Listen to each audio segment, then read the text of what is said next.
Hi, my name's Tharaka. My audiences call me Dr. T. I happen to be a medical doctor and I've specialized in medicine of the mind, which makes me a psychiatrist. So I understand a thing or two about how people think, how they make decisions, how they interact with each other, and I take that and more and place that into the hands of people in business so that they can create a greater impact, that can up their game, take it from great to a whole lot greater.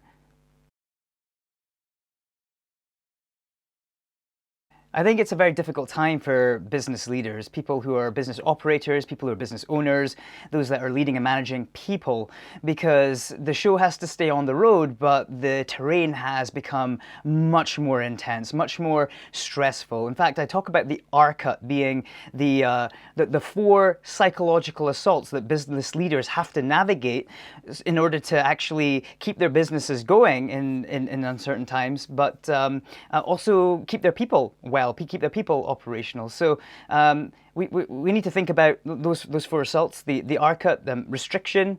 When there's too much restriction, it becomes frustrating.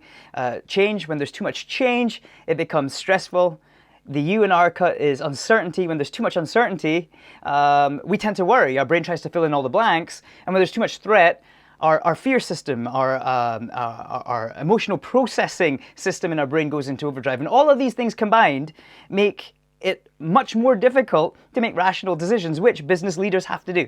Business leaders have to stay in the penthouse of their brain. They have to be able to take decisions that are strategic, that solve problems in the moment so that they achieve good actions and get good results. And that's what I'm here to do. I'm here to help business leaders, business managers do exactly that, which is beat the R-cut, to manage the stress, to take back a sense of control, increase sense of certainty, and do as best as possible in uncertain times. Stress is an interesting word. We all experience it every day in some shape or form. Stress in itself isn't bad. The question is how much stress is healthy and how much stress is unhealthy. And we really hit the sweet spot of our operation when we get good at managing the optimal stress level that we're in. Too little, we're undermotivated and underperform. Too much, and we start to decompensate. So one of the top tips that I share with business leaders, with people that have high demand yet high fulfillment jobs, or responsibilities, is to stay calm to win the battle. Stay calm to win the battle. There's a lot to be said for building your skill set, your emotional skill set of peace. There are biological reasons for why that is helpful.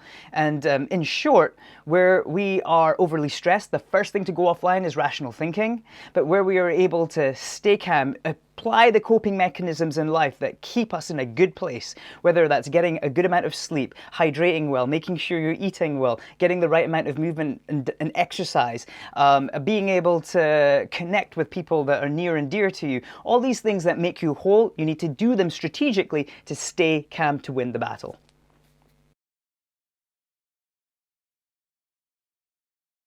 Cognitive bias is absolutely fascinating. It's one of my key areas of expertise. And the more I think about this, the more I grow in this, the more I understand that this is an ocean yet to be discovered.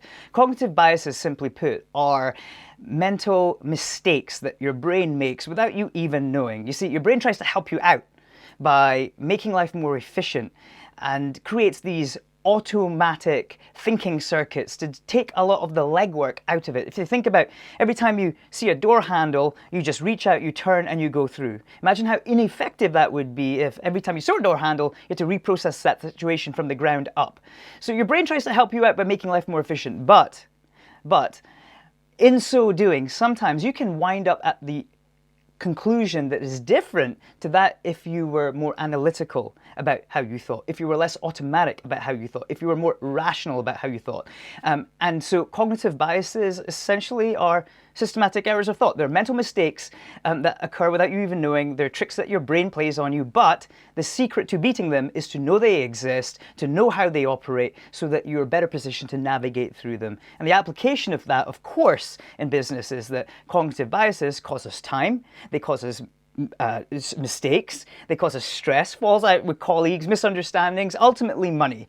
And so there is a real ROI in understanding the common tricks that your mind plays on you in different industries. They're different, of course, and getting good at being able to diagnose them and navigate them.